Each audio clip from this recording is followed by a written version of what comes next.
Hello, নমস্কার। কেমন আছো সবাই? আমাদের সুইডেনের পর্ব শেষ হলো। গত শনিবারই আমরা ঘরে ফিরেছি। এসেই আবার ব্যস্ততা। শনিবার বিকেল ৫টায় আমাদের ক্রুজ ছিল আর সকাল ১১টায় হোটেলের চেক আউট। মাঝে অনেকটা সময় ছিল ঘোরাঘুরির জন্য। সঙ্গে জিনিসপত্র থাকায় আমরা দূরে না গিয়ে সিটি সেন্টারের মধ্যেই থাকলাম, যাতে করে হাতের কাছে বাস ট্রেন পাওয়া যায়। অত ভারী ব্যাগপত্রগুলো নিয়ে ঘোরাঘুরি করতেও তো বেশ কষ্ট হয়। দুজনে আলোচনা করে সিদ্ধান্ত নিলাম জাহাজের কেবিনে কিছুক্ষণ বিশ্রাম নিয়ে ডেকে বসে সূর্যাস্ত দেখব। আর সন্ধ্যার পরেই জাহাজের বারে বিভিন্ন রকম নাচ গানের অনুষ্ঠান শুরু হয়। শেষ রাতটা অনুষ্ঠান দেখে সুইডেন ভ্রমণ শেষ করব। দুদিন অনেক হাঁটাহাঁটি হয়েছে, ব্যাগ নিয়ে ঘুরেছি, কাজেই দুজনে খুব ক্লান্ত। জাহাজে উঠে সোজা নিজেদের কেবিনে ঢুকে পড়লাম, আর কেবিনে ঢুকতেই বিছানা আঁকড়ালাম। কথা ছিল ঘন্টাখানেক বিশ্রাম নিয়ে ডেকে যাব। আমাদের ঘন্টাখানেক পূর্ণ হলো মাঝরাতে। তখন বাজে প্রায় ১২টা। কুণালের মনে পড়ল খাওয়া হয়নি। সে বেচারা খাবারের খোঁজে জাহাজের রেস্টুরেন্টে গিয়ে একটা কোল্ড স্যান্ডউইচ ছাড়া আর কিছুই পেল না। আমার কাছে নুডলস ছিল, সকালে হোটেল ছাড়ার আগেই বানিয়ে এনেছিলাম। সকালে বানানো নুডলস দিয়ে রাত দুপুরে দুজনে ডিনার সারলাম। সূর্যাস্তের জন্য মন খারাপ করছিল, এমন কুম্ভকর্ণের ঘুম ঘুমিয়েছি, একেবারে চাঁদ দেখে ঘুম ভেঙেছে। বারে তখনও নাচ গান হচ্ছিল, গিয়ে সেখানে কিছুক্ষণ গান শুনলাম। দু একটা ইংরেজি গান হচ্ছিল, বাকি কী ভাষায় হচ্ছিল তা আমরা বুঝিনি। ১:৩০ নাগাদ কেবিনে এসে আবার ঘুম দিলাম। এবার ঘুম ভাঙল একেবারে সকাল ৯টায়। ১০টায় জাহাজ হেলসিঙ্কি পৌঁছলো। বন্দর থেকে প্রথমে ট্রাম, তারপর ট্রেন ধরে বাড়ি পৌঁছলাম। আর এই যে বাড়ি পৌঁছেই পোশাকটাও পাল্টাইনি, বসেছি কাজ নিয়ে। প্যাক শিডিউলে কোথাও ঘুরতে গেলে বাড়ি এসে বিশ্রাম হয় না। আজ শনিবার, শনি রবি ২ দিন বিকেল ৫টা থেকে ৮টা অবধি আমার অনলাইন ক্লাস থাকে। তাই জলদি হাতে কাজগুলো সেরে নিয়ে আবার ক্লাসে বসতে হবে। কুণালেরও সোমবার থেকে অফিস। ২ সপ্তাহ ছুটি কাটিয়ে অফিসে যাবে। বেচারা বাড়ি এসেই অফিসের মেল চেক করতে বসে গেছে। যাওয়ার আগে ঘরে দুধ ডিম বাড়ন্ত ছিল, কুণালকে তাই পাঠাবো নিচে। ময়লা জামাকাপড়গুলো মেশিনে দিয়ে আসবে আর একটু বাজার করে আসবে। যে জামাকাপড়গুলো মেশিনে যাবে সেগুলো আলাদা ব্যাগে রাখছি, আর যেগুলো মেশিনে কাচা যাবে না সেগুলো আমি হাতেই কেচে নিব, সেগুলো আর একটা আলাদা ব্যাগে রাখছি। ওইগুলোই এখন বাছাবাছি করছি। এই পর্ব শেষ হলে রান্না চাপাবো। রান্না বলতে এখন করব টমেটো দিয়ে পাতলা মসুর ডাল, টমেটো আর পেঁয়াজ দিয়ে, আর আলু সেদ্ধ, ভাত। ১ মাস এবার আমরা ডাল ভাত খাবো। সুইডেনে গিয়ে আমাদের আমিষের প্রতি ভক্তি একেবারেই উঠে গেছে। যাওয়ার সময় আমি চাল, ডাল, একটু শুকনো লঙ্কা, গোটা জিরে আর নুন হলুদ সঙ্গে নিয়েছিলাম। কথা ছিল যে কদিন ওখানে থাকবো ডাল খিচুড়ি, আলু সেদ্ধ, ডিম সেদ্ধ এগুলোই খাবো। কিন্তু দ্বিতীয় দিনে প্ল্যান চেঞ্জ হলো।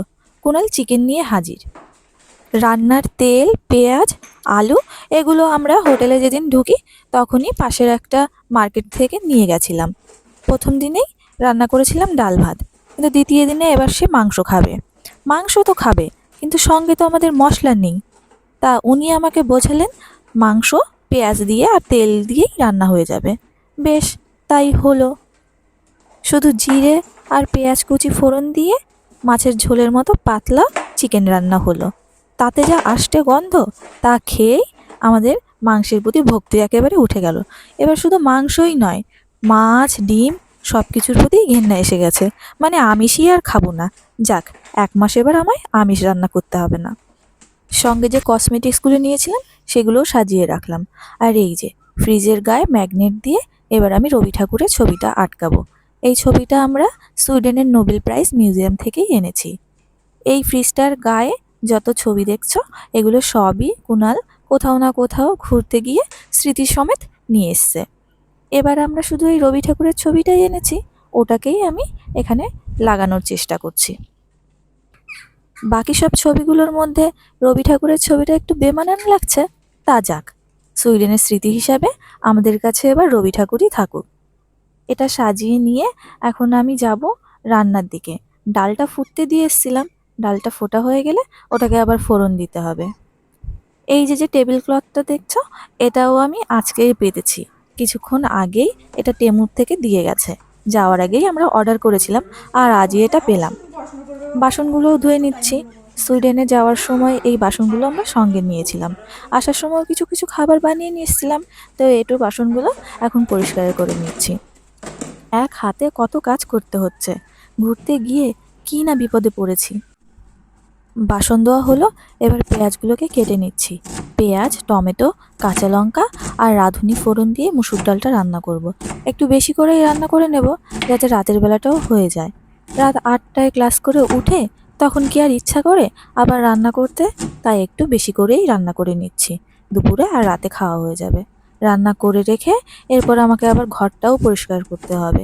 যাওয়ার আগে ঘর দুয়ার সব পরিষ্কার করেই রেখে গেছিলাম, তাও জানি না কোথার থেকে এত ধুলো এসে জমা হয়েছে। এখন ঘরটা ঝাঁট না দিয়ে ঠাকুর পুজো দিই কী করে? ঘর ঝাঁট দিয়ে স্নান করে ঠাকুর পুজো দেবো, তারপর খেয়ে একটুখানি বিশ্রাম নিয়ে বসবো আবার ক্লাস নিয়ে।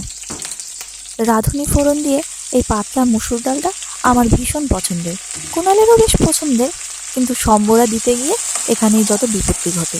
প্রায় দিনই তেল ছিটে হাত পা পড়ে। পেঁয়াজ টমেটোটা ভাজা হচ্ছে, ওর মধ্যেই আমি হলুদ আর লবণটা একবারে দিয়ে দেবো। ডালের মধ্যে আর কোনো কাঁচা হলুদ বা লবণ দেবো না, একবারে ভাজার সময় দিয়ে দিচ্ছি। এরপর ওই যে ডালটা ফুটিয়ে রেখেছি পাশের পাত্রে, ওইটাকে ব্যাস দিয়ে দেবো, তাতেই আমার ডাল রেডি। সম্বরার মধ্যে ডালটা ফুটতে ফুটতেই আমি ঘরটা ঝাড় দিয়ে নেব, আর ওদিকে স্নানটাও করে নেব। এসে একদম গরম গরম ভাত বেড়ে নেব। ভাতটাও বসিয়ে দিয়েছি, আলু সেদ্ধ দিয়ে ভাতটা বসিয়ে দিয়েছি। একবারে হয়ে যাবে দুটো জিনিস, ব্যাস খেয়ে নিতে পারবো। আর এখন ঘর ঝাড় দিতে দিতে আজকের ভিডিওটা এখানেই শেষ করছি।